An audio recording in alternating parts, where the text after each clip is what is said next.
Now, let us understand about the viscosity. When a fluid moves, it flows in the form of parallel layers. These layers exert a force on each other, which tends to oppose their relative motion. This is similar to what a frictional force does when two solids in contact move or tend to move on each other. The property of fluid which gives rise to the frictional force in them is called viscosity. Let us understand the force. There are different layers of liquid. Force is applied tangentially on the upper layer. This gives rise to the velocity of the upper layer v. Now, as we gradually move downwards, the velocity of each layer will keep decreasing due to the frictional force between the two layers. Let's say at depth d, the velocity becomes 0. So let us define the coefficient of viscosity. The ratio of shearing stress and shearing strain is called coefficient of viscosity. It is denoted by eta, that is F by A divided by V by L. So we can write F by A is equals to eta V by L. Here L is the depth at which the velocity of layers becomes 0, or we can say up to depth up to which the turbulence is experienced. The SI unit of eta is Newton second per meter square or Pascal into second. It is also called as 1 Poiseuille. 1 Poiseuille is defined as the coefficient of viscosity if tangential force of 1 Newton per meter square of the surface is required to maintain a relative velocity of 1 meter per second between two layers of liquid 1 meter apart. This amount of force required to maintain the relative velocity v between two layers of fluid gives the measure of viscous force acting between the layers. If we require more amount of force, then the liquid is more viscous. The viscous force is more for given liquid. Let us see some important points about viscosity. Viscosity is the characteristic of material of fluid. It also depends on the temperature of surrounding and the pressure. Let us see the temperature dependency of viscosity. It is different for liquid and gases. For liquid, with the rise in temperature, the viscosity of liquid decreases. This is due to the decrease in cohesion force between the molecules. The cohesion forces decreases due to increase in the kinetic energy with the rise in temperature. So as temperature rises, kinetic energy increases. So the cohesion of forces decreases and hence the viscosity also decreases. But for the gases, as temperature increases, the viscosity of the gas will increase. This is due to the increase in the rate of diffusion of gases from one moving layer to the other layer because random motion of the atom increases. We know that as we increase temperature, the kinetic energy increases, so the random motion increases and directed motion decreases.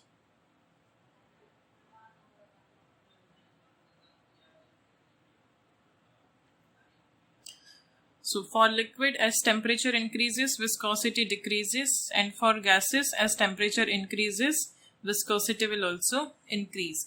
Viscosity increases, that means simply we can say that the frictional force applied by the fluid is increasing.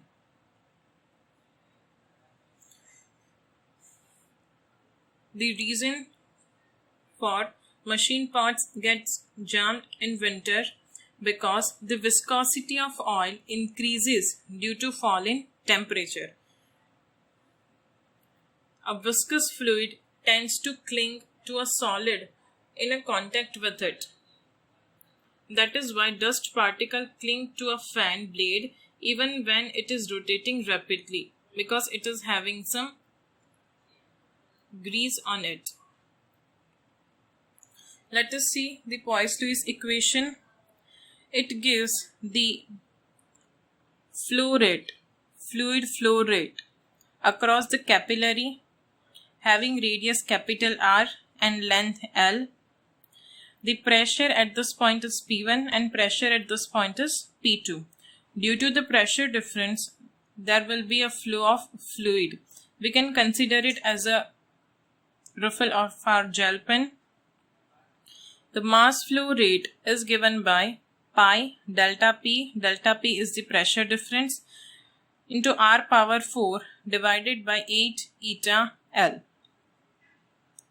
So we can say that flow rate through capillary, Q is the mass flow, Q dot is the mass flow rate. It is directly proportional to change in pressure. Q dot is directly proportional to R power 4 and Q dot is inversely proportional to length. Q dot is inversely proportional to eta. We can see the reason why it is easier to write with gel pen than a ball pen. The gel liquid has the lower viscosity compared to the ink, and the length of gel pen is less, so the Q dot is more, that is the flow of fluid is very smooth. So it is easier to write with gel pen compared to the ball pen. Let us see the Stokes law. This law gives an expression for the viscous force experienced by a body moving through a fluid. Let's say there is a spherical body which is moving horizontally in a viscous fluid of viscosity eta with speed v. We are assuming this body to be spherical and the r is the radius of the sphere. This force experienced by this body is directly proportional to coefficient of viscosity, directly proportional to speed, and it is directly proportional to the radius. So combining this, the Stokes law is given by F is equals to minus 6 pi eta r v.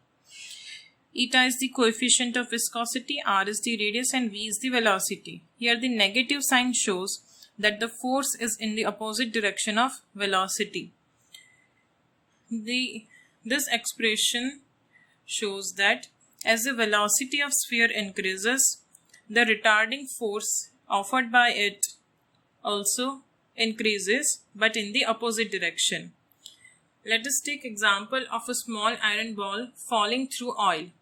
Since it is denser than water, the buoyant force offered by the fluid is not sufficient enough to balance its weight. Hence, the speed of ball decreases in downward direction. Due to its weight,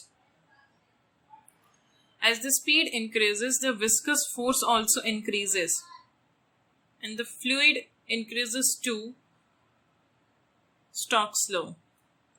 After a certain time, a stage is reached when the upward viscous force and the buoyant force together are balanced. Let us see with the help of a diagram.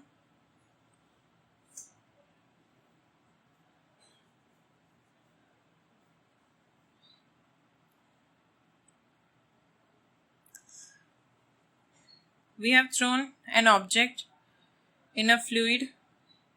Let's say this is density of liquid and this is density of body. The density of body is greater than density of liquid, so the tendency is to sink.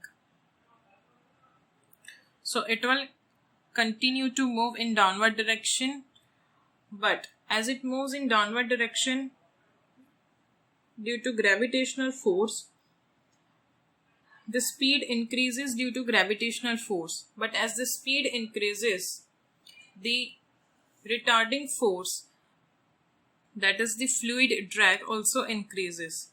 At some point,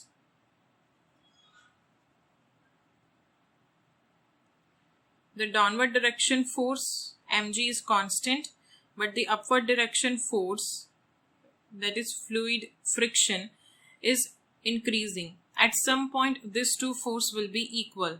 When the forces are equal, there will be no net force acting on this object, and this object will move with constant velocity. That constant velocity is called terminal velocity. So, the velocity of given object at which the buoyant force and weight are balanced is called terminal velocity. Let us write down. The velocity of object at which the weight and upward forces are balanced is called terminal velocity. Let us draw the free body diagram of the object. There will be weight, that is equals to mg in the downward direction. In the upward direction, there will be two forces. One is the frictional force and the other is the buoyant force. At terminal velocity, these forces will be balanced, so we can write mg is equals to Fb plus the frictional force. Mg can be written as density of body into volume of body into g is equals to buoyant force can be written as density of liquid into volume of body inside. Here complete body is inside, so Vb into g plus this frictional force is minus 6 pi eta r Vt.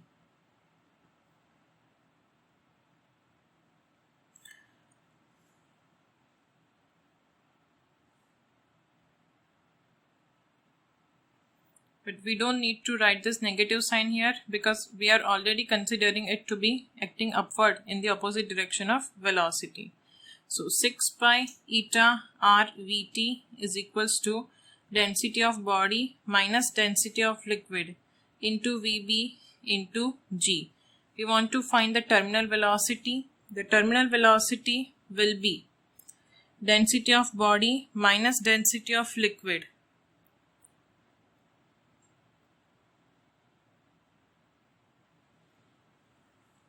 volume can be written as, it is sphere, so 4 pi 3 pi r cube into g divided by 6 pi eta r. This pi will get cancelled out, 2.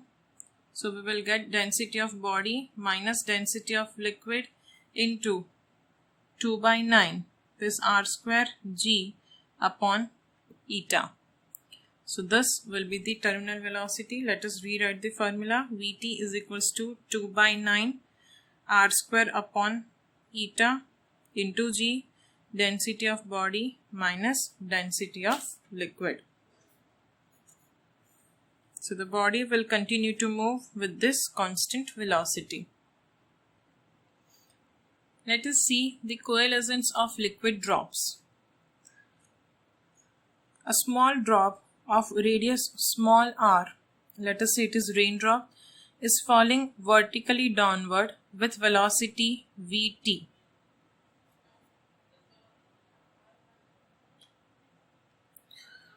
Now there are n such drops. They coalesce. They coalesce means they combine to form a larger drop of radius capital R, and they fall down with constant speed, let's say V dash. We want to find the relation between V dash and V. There are combination or coalescence of n identical drops. The formula of terminal velocity is 2 by 9 r square divided by eta, density of body minus density of liquid. Here for 2 drops, eta, density of body and density of liquid are same. Density of body will be water and density of liquid will be density of air. Eta will be of air. So these are the constants. So we can write Vt is directly proportional to r square.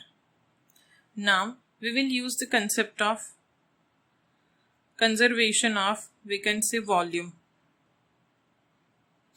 Total volume before coalescing and total volume after coalescing will be same. There were total n drops, each having equal volume of 4 by 3 pi small r cube. That is equals to the total volume of bigger drop 4 by 3 pi capital R cube. This 4 by 3 pi will get cancelled out. So we can write capital R is equals to n power 1 by 3 small r. We know that terminal velocity is directly proportional to r square. So V dash upon Vt is equals to capital R upon small r whole square.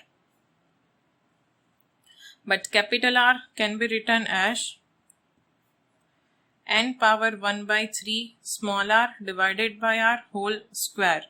From this we can write V dash is equals to n power 2 by 3 Vt.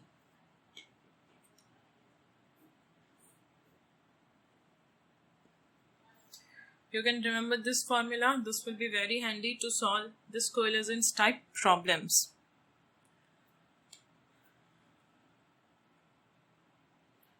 Now let us see the graph of body when it is once dropped and second time it is thrown. This is the Vt graph. The first case when it is dropped. When the object is dropped from certain height due to gravitational force, it will constantly increase its speed inside the fluid. Now after achieving the terminal velocity, it will move with constant velocity. If the coefficient of viscosity for the given liquid is 0, that means it is not applying any friction. So the velocity time graph will be linear graph, because it is moving only under the action of gravitational acceleration. When the coefficient of viscosity is not 0, it is under the retardation, and the retardation is not constant, as we know that the drag force is directly proportional to V. As f is function of velocity, the graph will be parabolic with decreasing slope. In the second case, the object or the body is thrown vertically downward. So initially it was having some maximum speed. Gradually, due to the effect of the drag force, its velocity decreases, and after achieving the velocity equal to terminal velocity, it will move with constant velocity. Here eta is not equal to 0. If eta is equals to 0, that means there is no friction. Then from maximum velocity, that is initial velocity V0, the velocity will constantly increase. Till now we have seen the laminar flow. Now let us see the turbulence. In steady flow, different layers of fluid flow in a direction of flow parallel to each other. It seems as different layers are sliding over one another. Such flow is known laminar flow or steady flow. The velocity of the layers vary from being maximum at the axis of the tube to 0 for the next layer at the wall of the tube. The fluid flow remains laminar as long as its its flow is steady. Above particular value of fluid velocity, which is known as critical velocity, the fluid flow loses its steadiness or laminar nature. If velocity is increased beyond certain point, then it will become turbulent. In a turbulent flow, the velocity of the fluids at any point in space varies rapidly and randomly with the time. It is accompanied by random, irregular, local circular currents called eddies. There are some examples of turbulent flow, which are when fast flowing stream occurs, rocks, a foamy whirlpool-like regions are formed. The smoke rising from a burning stack of wood, a jet of air striking at a flat plate. These are the few examples of turbulent wave. Now, how can we decide whether the flow is laminar or turbulent? We cannot leave it to human judgment because it is not objective. Human judgment is subjective. So, to decide whether the flow is laminar or turbulent, we have taken one quantity in consideration, that is Reynolds number. The Reynolds number is given by rho Vd upon eta. Here rho is the density of fluid, V is the velocity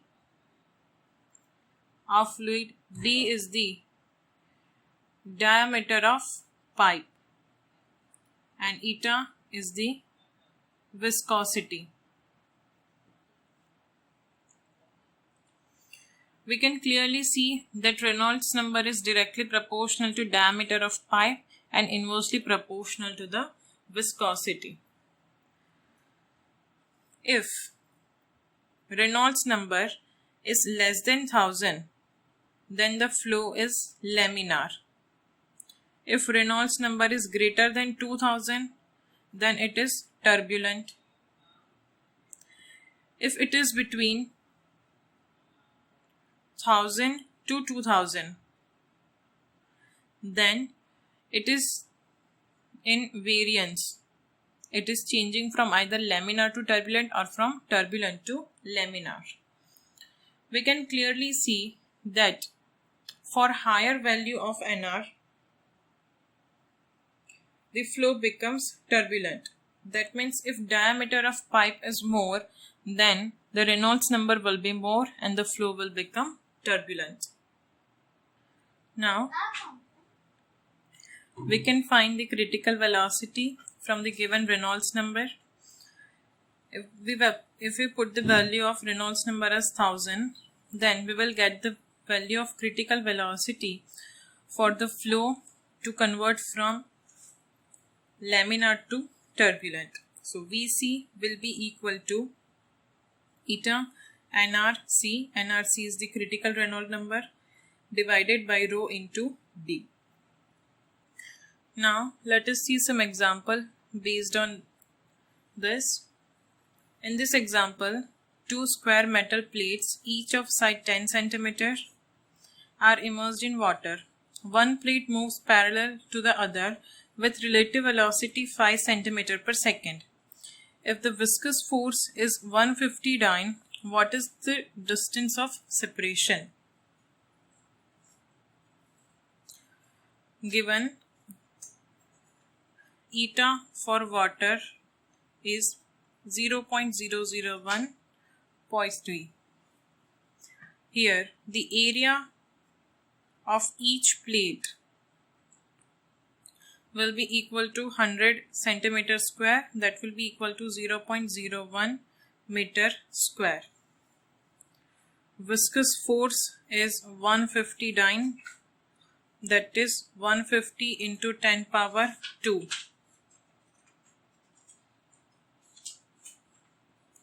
10 power minus 5 Newton, and eta is given 0.01 pi. The relative velocity is 5 centimeter per second, that is 0.05 meter per second. Let the separation between two plates is d. The force upon area is equals to eta V by d. So d will be eta VA divided by F. Put the values. Eta is 0.01, velocity is 0.05, area is 0.01 divided by force, that is 150 into 10 power minus 5. We will get d approximately equal to 0.033 centimeter. So this will be our answer. In this example, 6 small drops, each of radius 1.5 mm, come down with terminal velocity 6 centimeter per second. They coalesce to form a bigger drop. What is the terminal velocity of the bigger drop? The terminal velocity of bigger drop is given by n power 2 by 3 into Vt. So Vt dash will be equal to number of drops are 6, so 6 power 2 by 3 into Vt, that is 6 centimeter per second. So Vt dash will be approximately equal to 19.81 meter per second.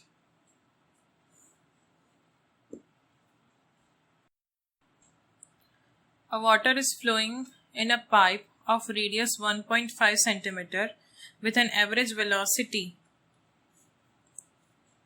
15 centimeter per second. We want to find the nature of flow. Given eta for water is 10 power minus 3 kg meter per second and density is 10 power 3 kg per meter cube. To decide the nature of flow, we have to find the Reynolds number, that is Nr is equals to rho Vd divided by eta. So Nr will be 10 power 3 into velocity is 15 into 10 power minus 2. Diameter of pipe will be 3 into 10 power minus 2 meter, as radius is 1.5. Diameter will be 3 centimeter, that will be 3 into 10 power minus 2 meter. And coefficient of viscosity is given 10 power minus 3. Simplify this, we will get Nr is equals to 4500. As Nr is greater than 2000, the flow will be turbulent.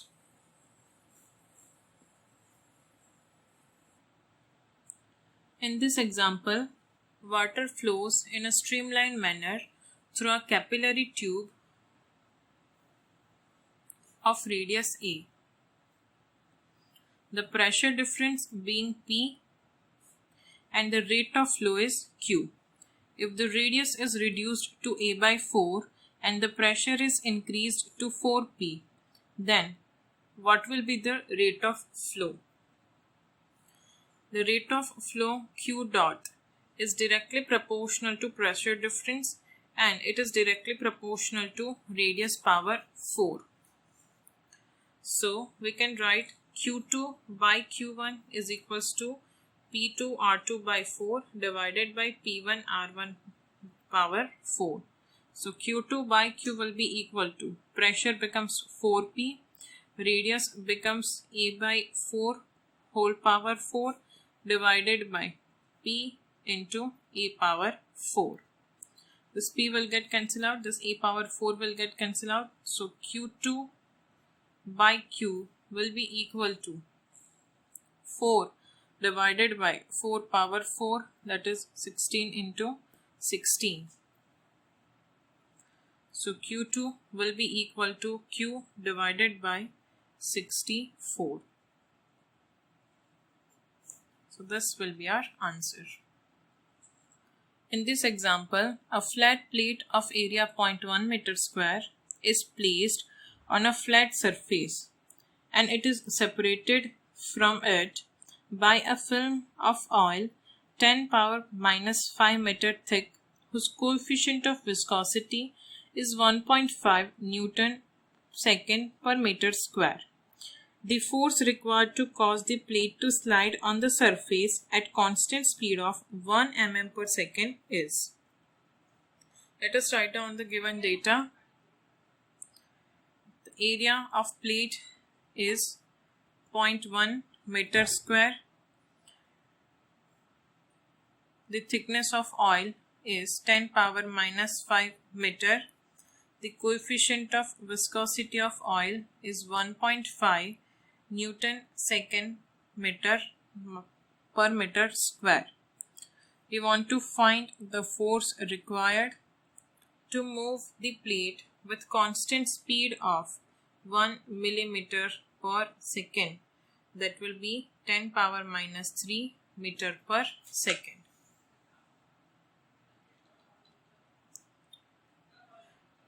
F by A is equals to eta V by T.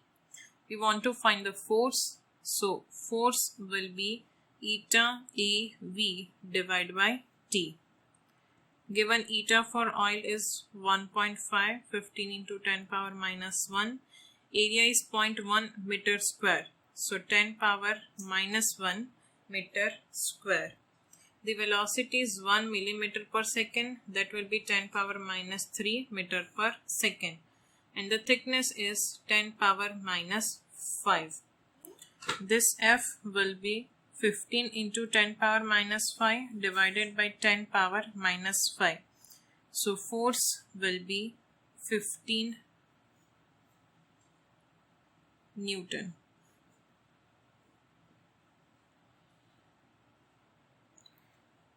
In this example, if the terminal speed of gold, whose density is 19.5 kg per meter cube, is 0.2 meter per second in a viscous fluid liquid of density 1.5 kg per meter cube, we want to find the terminal speed of sphere of silver of the same size and nature in the same liquid. Given density of gold 19.5 kg per meter cube, velocity of gold is 0.2 meter per second. The density of other liquid is 1.5 kg per meter cube. We want to find the terminal velocity in that liquid.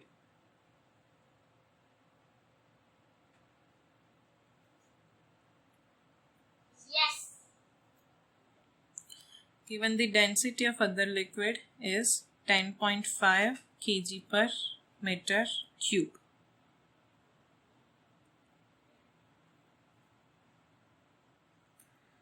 The terminal velocity is given by 2 by 9 r cube by eta into rho minus sigma into g. Eta is same, so we can write terminal velocity is directly proportional to density of body minus density of liquid. So velocity of gold upon velocity of silver is equals to density of body, that will be density of gold, minus density of liquid 1 divided by density of silver minus density of liquid 2. Put the values.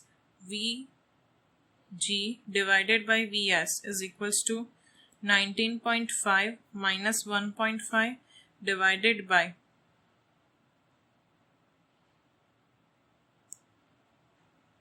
10.5 minus 1.5.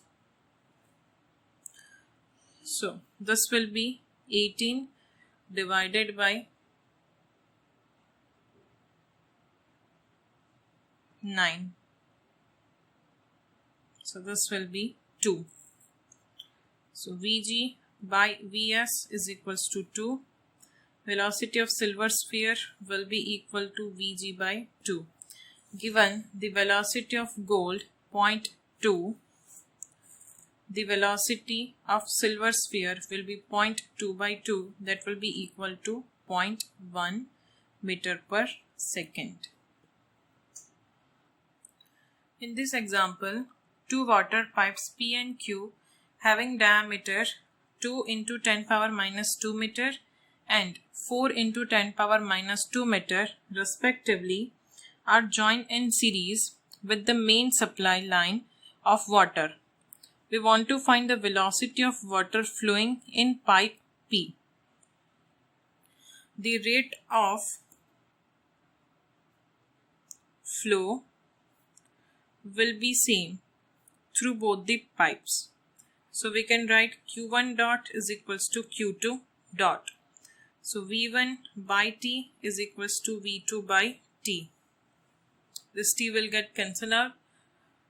V1 will be pi R1 square L1 by T is equals to pi R2 square L2 by T. This is from equation of continuity. AV is equals to constant. This pi and T will get cancelled out. We can write D1 square L1 by T is V1 is equals to D2 square L2 by T is equals to V2. So V1 will be equal to D2 square upon D1 square into V2. D2 is 4 into 10 power minus 2 whole square divided by D1 is 2 into 10 power minus 2 whole square into V2. So V1 will be equal to 4 times V2.